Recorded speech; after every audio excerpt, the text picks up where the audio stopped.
Hello, everyone. I hope all of you are staying safe and staying home. Today, I bring to you a session on reviewing commercial lease agreements, the red flags to watch out for.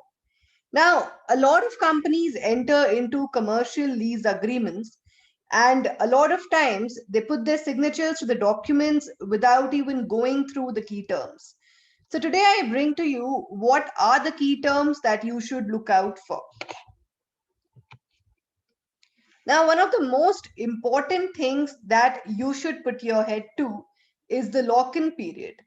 So, whenever you start reviewing a commercial lease agreement, you would come across this term, preferably towards the beginning. A lock in period is a period during which one of the parties or both the parties cannot terminate the agreement. If they do so, then they will be required to pay the rental amount for the rest of the term of the agreement. Now, typically, this clause is added so that the lessee does not prematurely terminate the agreement because leasing out a commercial property is a risky venture and the lessor does not want to take that risk. Now, whenever you are reviewing a lock in period, preferably from the lessee's side, then you should always check that the length of the lock in period is dependent upon the term of the agreement. It should be reasonable given the term of the agreement. So, for example, if the term of the agreement is for 3 years and your lock in period is for 2 years, so essentially you only have 1 year when you can terminate the agreement. So, such unreasonably long lock in periods should be avoided. You should also look out for lock in periods which are drafted in such a way that they effectively give you a very small window to terminate. So, for example, if the term is for 4 years and the lock in period is for 3 years, post that you can terminate by giving 6 months' notice. So, effectively, you cannot terminate for 3.5 years out of 4 years. So, here you would see that effectively it's only 6 months that you have where you have the right to terminate. So look out for such clauses. A lock in period should always be in consonance with the term of the agreement and it should not be unreasonably long. Now, another key term in a commercial lease agreement is security deposit. Now, security deposit should be refundable. So, whenever you give a security deposit to the lessor, it is typically kept with them interest free.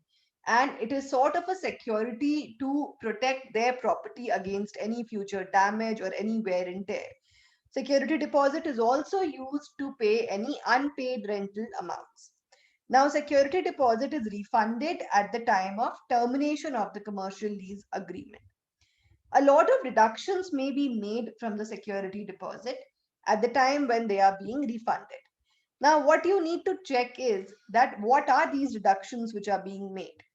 Firstly, these deductions should not be based on any vague grounds. So you should always check what are the deductions allowed in the agreement. Now, sometimes what the drafters do is, especially from the lesser side, that they would say that the security deposit would be refunded after any appropriate deductions are made. Now, what are these appropriate deductions?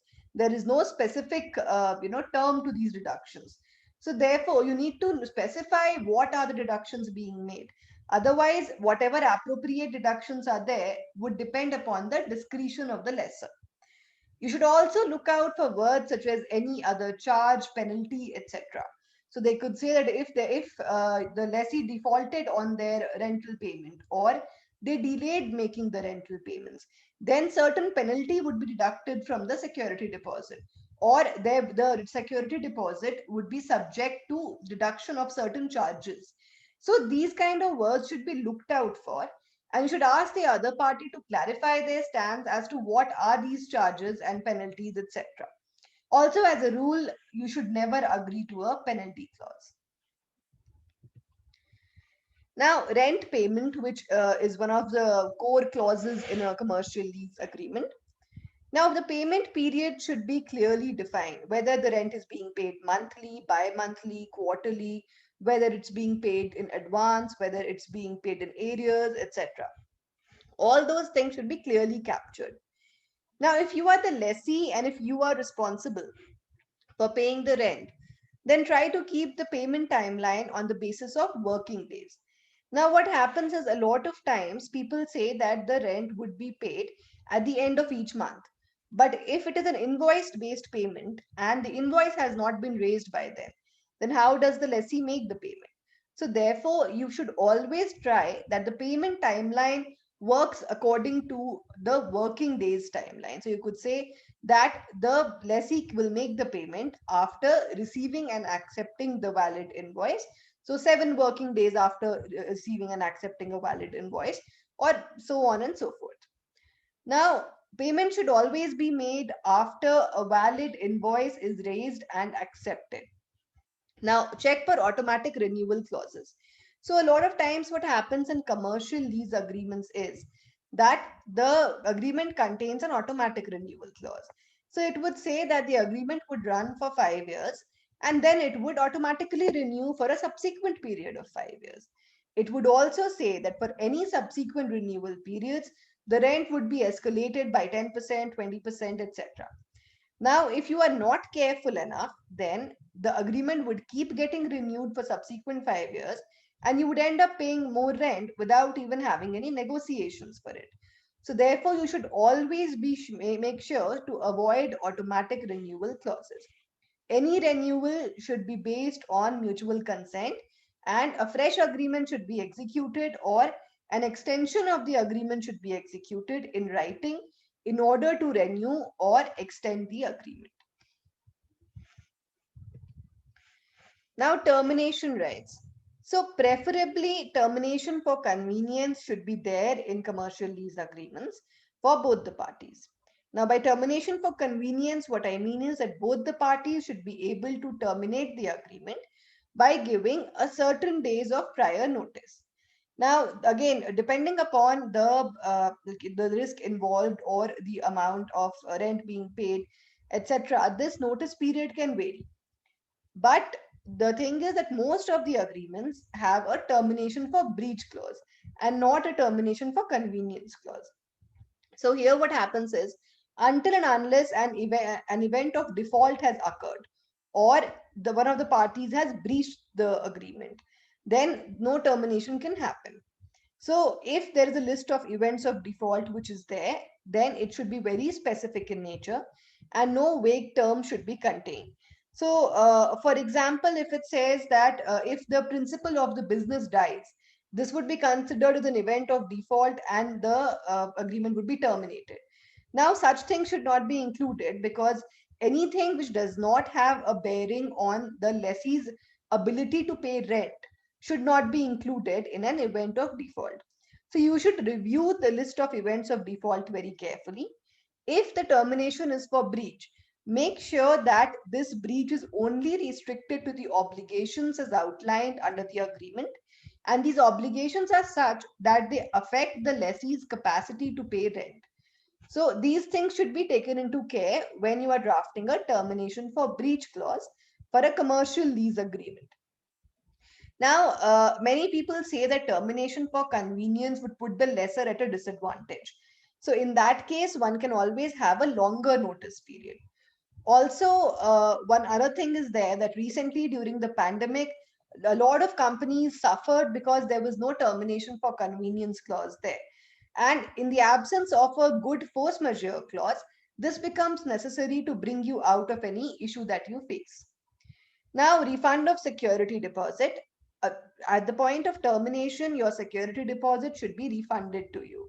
So you should also include this term in under your termination clause. Now, force majeure. You should have a well drafted force majeure clause. Now, you should provide the parties the right to terminate if the force majeure event continues for an indefinite period of time. So, again, during the pandemic, what happened was that while the obligations remained suspended, people were unclear about whether they had to pay the rent, whether what happens to security deposit, can they actually end their relationship.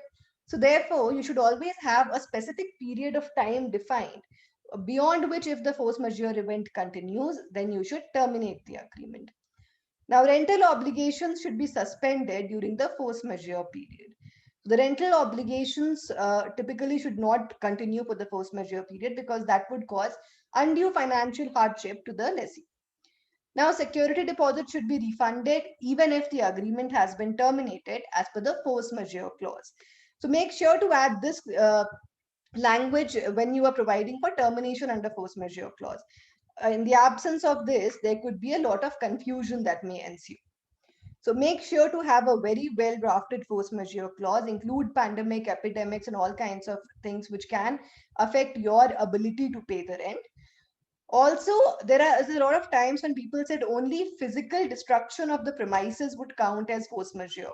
Make sure to not agree to such force majeure clauses because it's not only physical destruction of the premises, but also your ability to pay rent, also your ability to carry out business in that particular premise.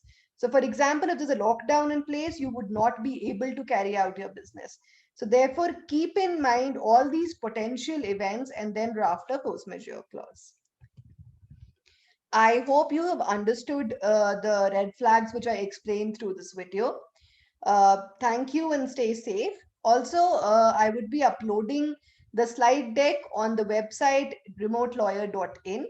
I would also be putting up a link of the slide deck through my website on LinkedIn. So you can always access it through there. If you have any doubts or if you have any questions, please feel free to reach out to me either on LinkedIn or you can always leave a comment down here. Thank you and stay safe.